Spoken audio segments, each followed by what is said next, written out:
Reka tubasuhuze tubifurize gukomeza kugubwa neza mwe bakunzi ba Impala Media Rwanda. Niba rero uri umukunzi wa Impala Media Rwanda, twabasezeranyije ko tugiye kujya tubagezaho ibiganiro byinshi bigiye bitandukanye bijyanye n'ibyo wowe wakifuza. Muri aka kanya twabateguriye ikiganiro cya filimi ziteye ubwoba. Niba rero ukunda filimi ziteye ubwoba, urutonde rwa filimi 10 zikunzwe cyane wareba. Filimi ziteye ubwoba rero cyangwa se horror movie ziri mu bwoko bwa filimi zikundwa n'abantu benshi ku isi. Nubwo hari abazitinya ntibashobore kuzireba ngo zirangize bonyine, hari n'abandi bazikunda by'ikirenga bakazireba igihe cyose babonye umwanya cyangwa bibaye ngombwa. Muri iyi nkuru tugiye kubagezaho urutonde rwa filimi 10 ziteye ubwoba zakunzwe cyane kandi zihora mu mitima ya benshi.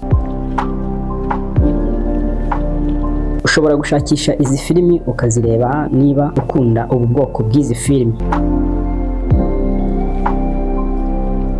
Reka rero duhere kuri filimi ya mbere ushobora kureba, ni filimi bita Drag Me to Hell.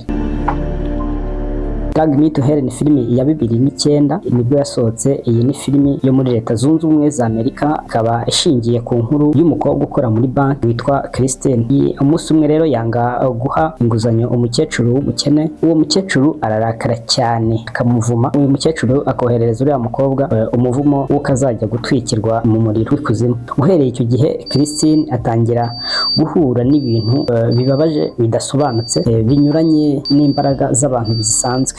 Iyi filimi rero ikaba imara isaha imwe n'iminota 39. Filimi ya kabiri yitwa Friend Request, yasohotse muri 2019, izwi kandi nka Friend. Ni filimi yo mu Budage, ibarizwa mu bwoko bwa psychological horror.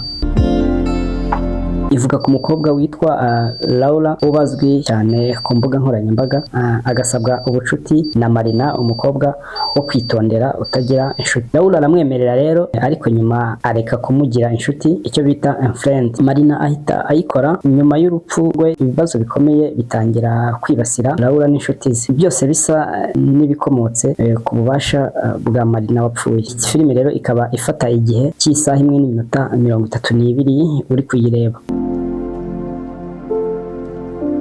Filimi ya gatatu bayita So rero yasohotse muri 2004, ni imwe mu zikomeye cyane ziteye ubwoba benshi ku isi.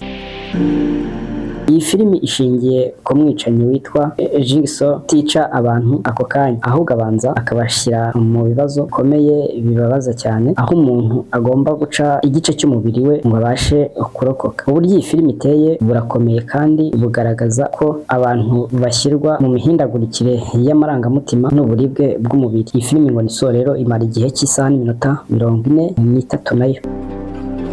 Filimi ikurikiraho ya 4 bayita You Are Next.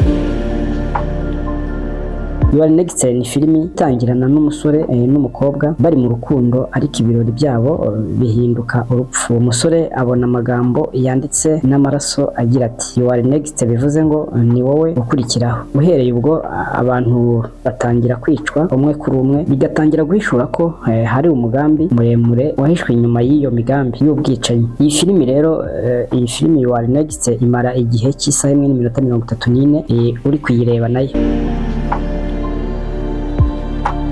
Indi filimi ya gatanu ni The Hills Have Eyes. The Hills Have Eyes ni filimi yasohotse muri 2007. Iyi ni filimi y'Abanyamerika ivuga ku muryango uba ugiye mu bukwe mu bice by'icyaro, maze ukayobywa n'uwabashutse ngo banyure inzira ya hafi. Nyuma y'uko amapine y'imodoka yabo atobotse, basanga binjiye mu gace k'abantu bameze nk'ibinyamaswa, bafite imbaraga zidasanzwe, babahiga bashaka kubica. Ni filimi yuzuyemo urugomo, ubwoba n'imyitwarire ya gikoko mu bantu. Ikaba imara isaha imwe n'iminota 46 igihe uri kuyireba.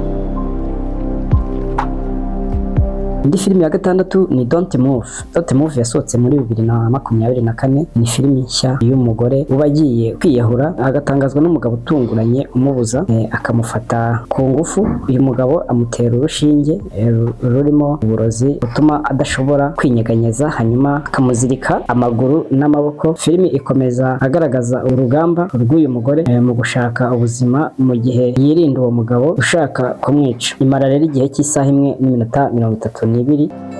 uri kureba iyi filime. Filime ya karindwi bayita Shumureta cyangwa se Queen of Devil, yasohotse muri 2008. Filime ya karindwi bayita Shumureta cyangwa se Queen of Devil, yasohotse muri 2008. Iyi ni filimi yo muri Tanzania, ikaba ishingiye ku mukobwa w'umudayimoni wicuruzaga mu mujyi, ariko agateza ibyago abagabo bose bagerageje kumusambanya. Ntibamenye ko ibyo barimo ari ibya Satani, ahubwo babona bikurikirwa n'urupfu cyangwa ibindi bintu biteye ubwoba. Imwe muri filimi zahora zakunzwe muri Afurika y'Iburasirazuba, igihe imara rero kikaba kitaratangajwe neza.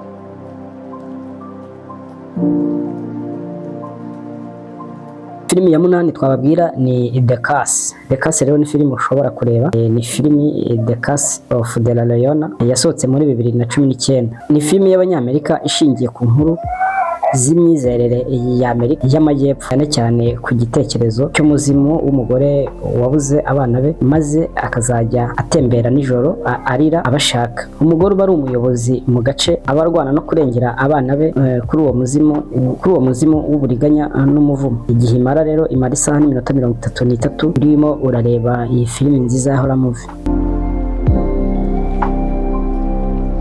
Filimi ya 9 rero ni The Conjuring.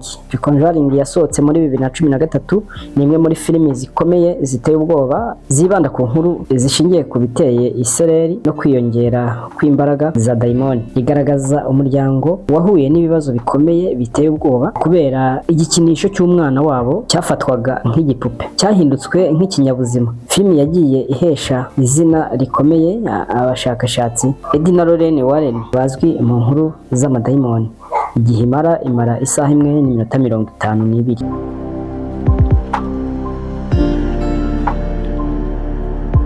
Filimi ya 10 rero niyo Ngotani, yasohotse muri 2003. Ni urukurikirane rwa filimi zifite ibice bigera kuri 5. Inkuru yayo ishingiye ku bantu baba bagiye ahantu bashaka kwishimisha, bakayoba bakinjira mu ishyamba ryuzuye ibiremwa bidasanzwe biba byihishe, bica buri muntu rero uhatambutse. Buri gice cy'iyi filimi kiba kiriho amaraso menshi, ubwoba n'urugomo rw'akataraboneka. Igihe iyi filimi imara kiratandukanye bitewe n'igice, ariko igice cya mbere gifite isaha imwe n'iminota. Yes, reka tubasuze kandi tubifurize kugumiza kugubwa neza mwe bakunzi bacu mukurikira ibiganiro bigiye bitandukanye. Kuri uyu munsi rero twifuje kubatembereza aho hari ahantu mu karere ka Bugesera hafi y'ikibuga cy'indege, ibibanza, amasambu ndetse n'amazu biri kugurishwa ku mafaranga makeya ku bantu wenda bibaza uburyo bajya batura ahantu hatabahenze. Hano rero mu murenge wa Mayange mu karere ka Bugesera, ugeze neza ku munara, ahazwi nko ku munara, uvuye Mayange muri centre impande ya kaburimbo muri metero nkeya cyane kugira ngo ugere aho hantu twasuye uyu munsi. Na ahantu hari ibikorwa remezo, hari amazu, ni mu miturire. Ukeneye rero inzu cyangwa ukeneye ikibanza cyo kubakamo kidahenze, yagerageza agahamagara nomero iri kuri screen, murayibona, mwayihamagara kugira ngo tubahuze n'abantu babaha ubwo butaka. Ni karibu rero, reka tubatembereze murebe, ndetse ushima azajya ahamagara kuri nimero ari kureba kuri screen.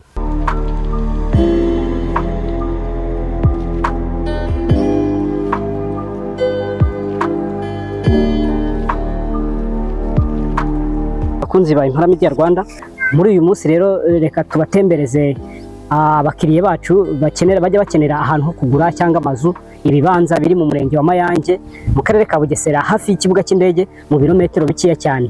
Ni mu gihe rero ntago tuzagomeza mu biro gusa, twaje no kuri tere ngo tubereke mwibaza ubutaka bwa make mwabasha kugura kugira ngo bagirire umusaruro cyangwa munabuturemo, kuko nta hantu heza ho gutura. Reka tubatembereze mukomeze murebe, uzashima arazajya ahamagara kuri nomero mureba kuri screen yanyu kugira ngo ubwo butaka muhure na ba nyirabwo babugurire cyangwa babubagurishe. Reka dukomeze.